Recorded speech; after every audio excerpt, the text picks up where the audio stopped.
Field trips were always a highlight of my school year. They were a chance to break free from the monotony of the classroom, explore new places, and make lasting memories with friends. However, there was one field trip that I would never forget, a trip that would haunt my dreams for years to come. It was a crisp, sunny morning in early October when our class gathered at the school entrance, buzzing with excitement. Our destination, the old, abandoned Anderson house, a mansion rumored to be haunted. It stood on the outskirts of our small town, a decaying relic of the past with a dark history that had become the stuff of local legend. The windows were shattered and the garden was overgrown, adding to its eerie appearance. Our teacher, Mrs. Daniels, a stout woman with a stern demeanor, instructed us to stay together and not wander off. She explained the history of the Anderson house, how it was built in the early 1900s by a wealthy family. But tragedy struck when their young daughter Emily mysteriously disappeared, never to be found. The mansion was left abandoned ever since. As we stepped through the grand rusted gate and onto the property, a shiver ran down my spine. The house loomed ahead, casting a long shadow over the unkempt lawn.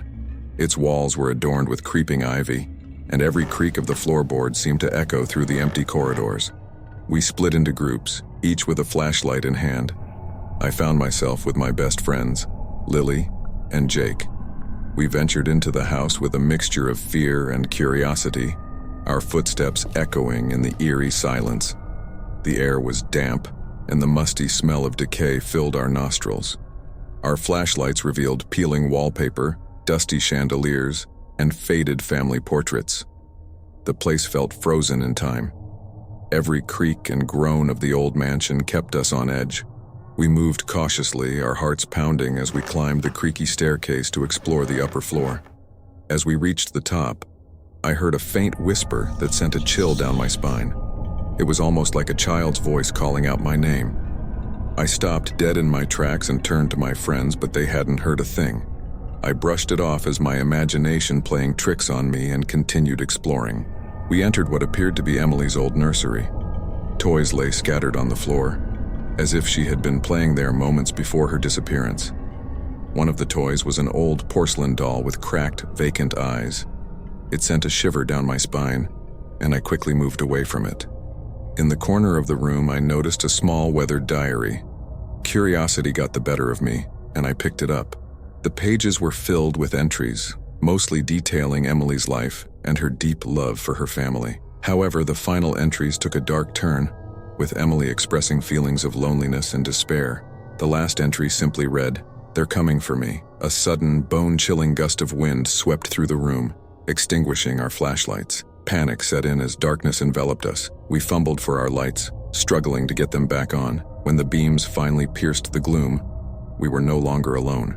Before us stood a shadowy figure, a girl in a tattered dress with long dark hair obscuring her face. Her eyes glowed with an otherworldly intensity. It was Emily, the long-lost daughter of the Anderson family. My heart raced as I realized I had just read her final, desperate words in that diary. We screamed and stumbled backward, but there was no escape. Emily's ghostly figure floated toward us, her voice a haunting whisper. "Help me," she moaned, her eyes filled with a profound sadness. Frozen in terror, we could do nothing but watch as her spectral form reached out toward us, her cold, ethereal fingers brushing against our skin. It was as if she wanted to pull us into her world of darkness and despair. Lily, Jake, and I clung to each other, the room growing colder with each passing moment. We had entered the realm of the supernatural, and there was no way out. It was then that a realization struck me. Emily wasn't malevolent. She was trapped, seeking our help to find peace and closure. Summoning every ounce of courage, I spoke to her in a trembling voice. "We'll help you, Emily. We'll find out what happened to you." Her expression shifted from one of desperation to one of gratitude, and she slowly faded away into the shadows, leaving us in the room alone but no longer in danger. Our flashlights flickered back to life, and we left the nursery, determined to uncover the truth behind Emily's disappearance. The history of the Anderson house was shrouded in mystery, and it was clear that the key to Emily's salvation lay in solving that mystery. We rejoined our classmates and recounted our harrowing encounter with Emily's ghost. Mrs. Daniels was skeptical, believing it to be a product of our imagination.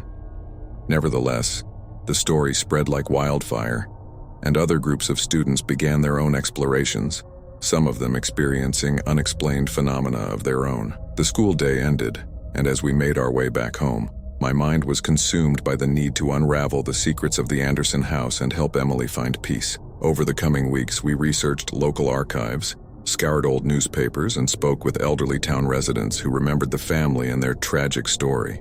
Our findings were chilling. It appeared that Emily's disappearance had been the result of foul play, a dark secret hidden by her own family to protect their reputation. The more we dug, the more sinister the story became.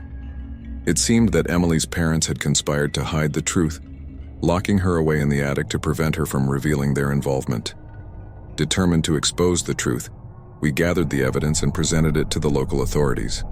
Investigations were launched, and the long-buried secrets of the Anderson family came to light. Emily's remains were found in the attic, confirming our suspicions. Her parents, now long deceased, had indeed been responsible for her tragic fate. As the truth emerged, Emily's spirit found the closure she had been seeking for nearly a century. The Anderson house was eventually restored, and Emily's memory was honored with a memorial garden in the place where she had played as a child. Our field trip to the haunted Anderson house had become a life-altering experience, one that had bridged the gap between the living and the dead. It taught us that sometimes, in the most unexpected of places, we can find the power to make a difference, to bring peace to the restless spirits of the past. Years have passed since that fateful field trip, but the memory of Emily and the Anderson house still haunts me. It serves as a constant reminder that even in the darkest of circumstances, there is hope for resolution and justice. I often wonder if Emily's spirit still lingers in that old mansion, finally at peace, or if she has moved on to a better place. One thing is certain, though. I will never forget the day we ventured into the haunted Anderson house, and the true horror we encountered was not the supernatural, but the cruelty of the living.